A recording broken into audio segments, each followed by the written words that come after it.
Hi everyone, and welcome back. My name is Glenn Deason, and I'm joined today by John Mearsheimer and Alexander McCurris to discuss these developments in the Ukraine proxy war. So it's good to see you both again, and I guess there's a lot to discuss. That is, Trump began his presidency by recognizing three main criteria: no NATO, accept territorial concessions, and there would be no American security guarantees, which is more or less what Russia had demanded.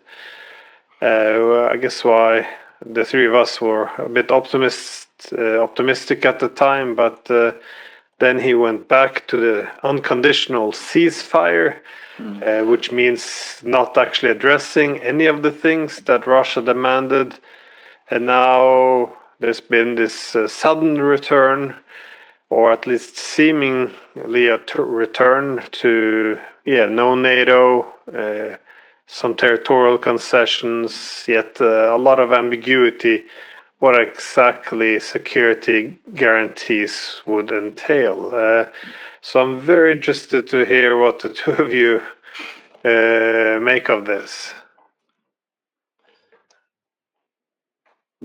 John, or shall I start? I mean, I will say this. You start. Yeah. Why don't you start? I'll say this. I mean, I think that this whole idea of security guarantees came out of discussions that he had with Putin, in which clearly they did discuss the security situation in Europe and in Ukraine.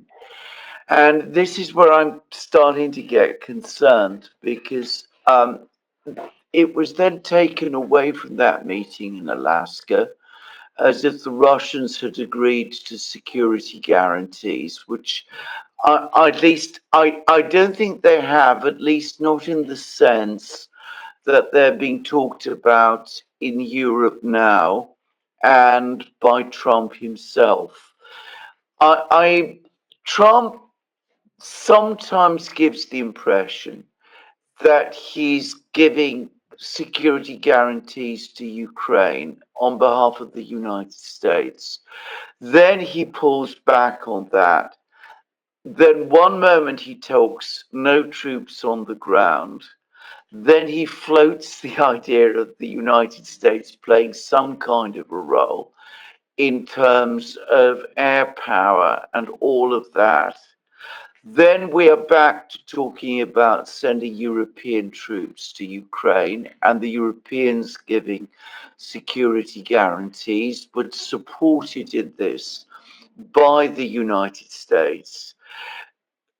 The Russian Foreign Minister Sergei Lavrov has now made quite clear over the course of an interview that the Russians are not in agreement with any of this. There were security guarantees negotiated between the Russians and the Ukrainians back in April 2022 as part of the Istanbul Agreement. I think the word guarantee, by the way, is altogether too strong. There were some kind of security assurances. There was going to be a collection of countries that were going to say that, Ukraine should be protected within its own territory at the end of the war. One of those countries was going to be Russia. The European countries and the United States would be those countries, other countries as well. China was going to be yet another country. And there were other countries, including, as I remember, Israel and several others, that were also going to provide these security guarantees. The security guarantees all envisaged that there would be no foreign troops on Ukrainian territory and no deployments, even on a temporary basis, of foreign troops on Ukrainian territory without the agreement of each of the guarantors, which would have given the Russians veto power over any deployments of any kind of foreign troops in Ukraine. All of this in the context of an agreement which also envisaged very tight restrictions on the size of Ukraine's armed forces. Now, I suspect this is what the Russians have in mind or had in mind when this whole idea of, protecting Ukraine's security was first brought up with them. What we're now hearing people talking about in Europe and to some extent in the United States is something completely different, which goes beyond, far beyond what the Russians were talking about, and which looks like some kind of alliance between the Western powers and Ukraine, even if Ukraine, for a temporary period, remains outside NATO. And of course, that for the Russians is completely unacceptable. And as I said, Lavrov again made that, I think, fairly clear in the interview that he gave yesterday. So there is complete cross purposes about this.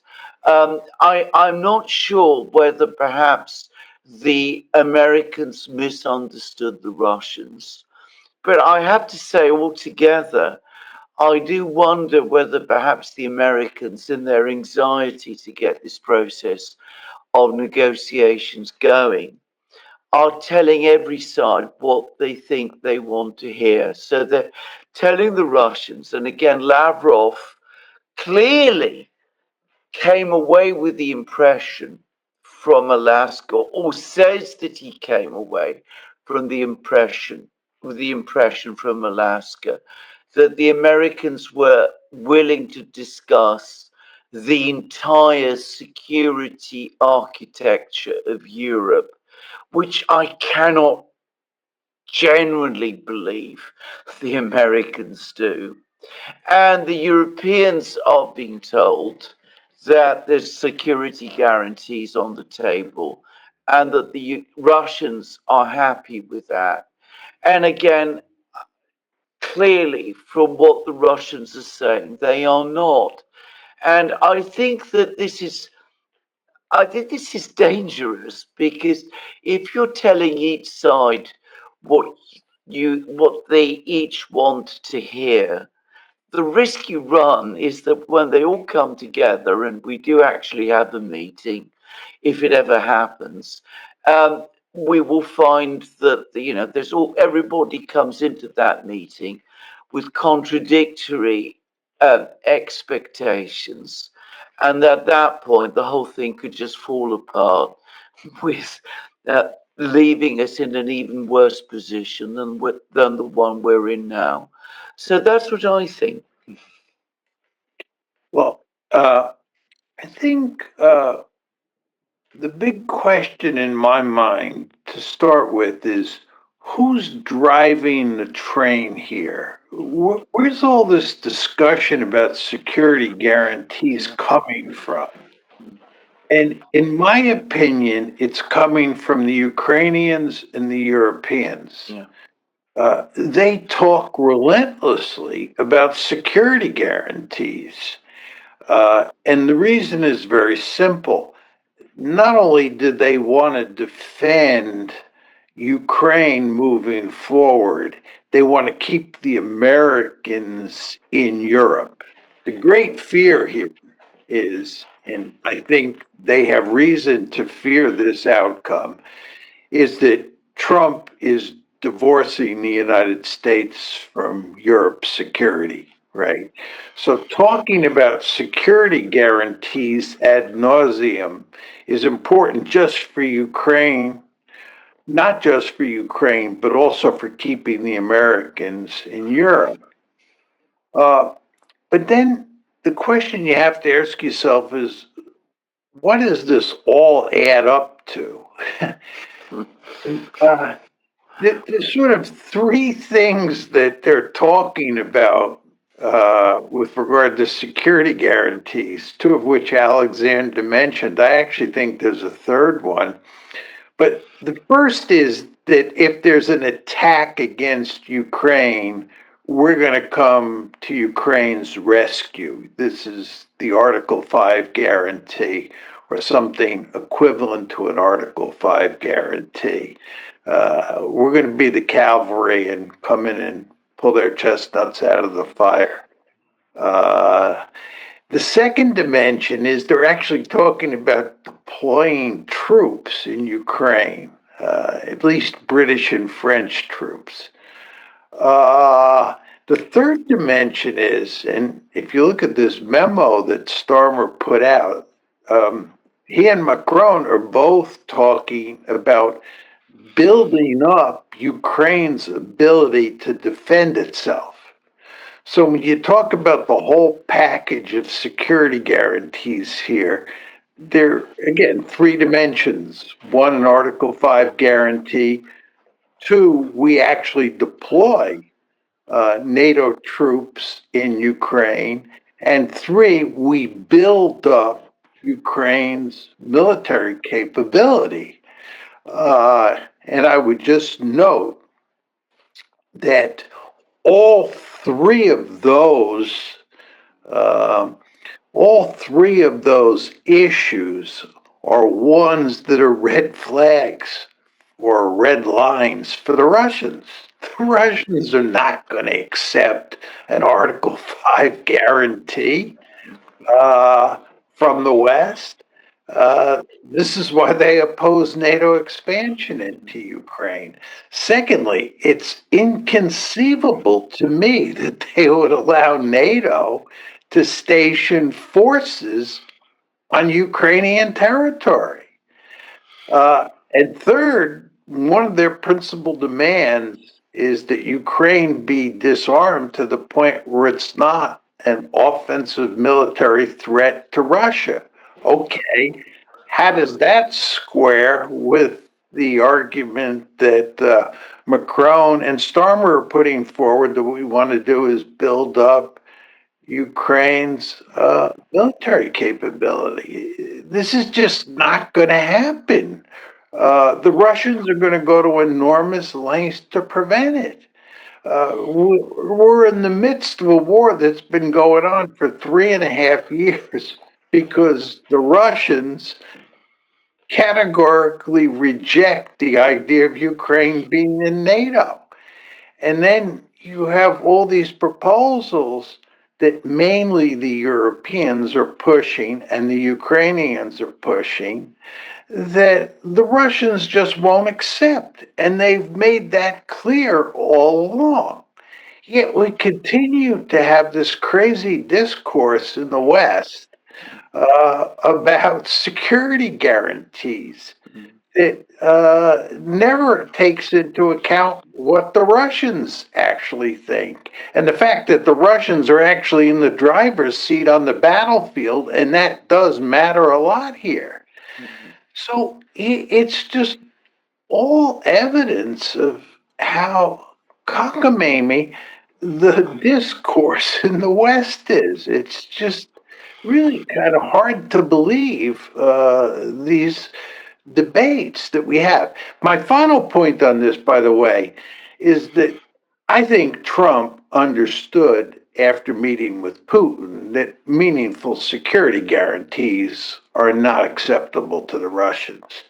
But the problem with Trump is he then engages in lengthy discussions with the Europeans and the Ukrainians and the mainstream of the foreign policy establishment in the United States. We don't want to lose sight of the fact that inside the United States there are lots of people who agree with the Ukrainians and agree with the Europeans.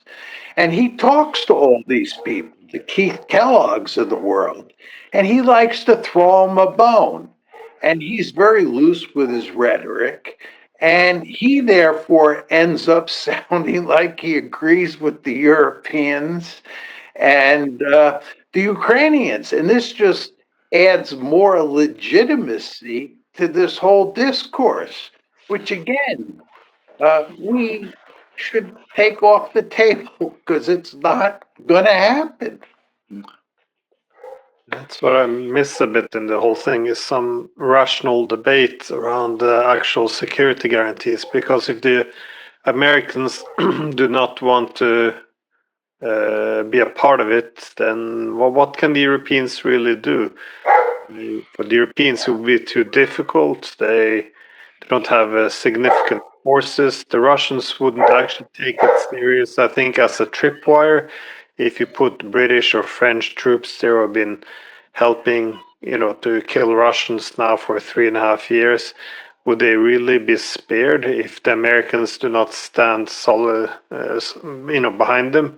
So the small European forces which would be there, there wouldn't be even a credible tripwire. So, and also, why do we really want this in the West? I mean, there's a reason why we haven't gone to war with the Russians.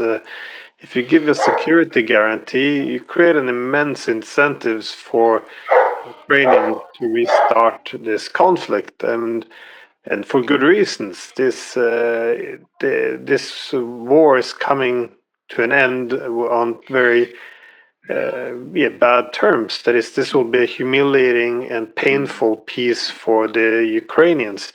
Now, if they suddenly have this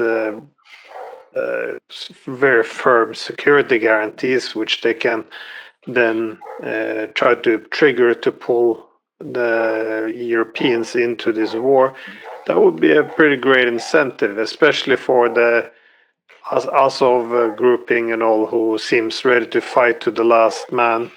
Um, Again, Ukraine isn't that consolidated. It's not necessarily only one voice, especially that I think that would be evident after this war.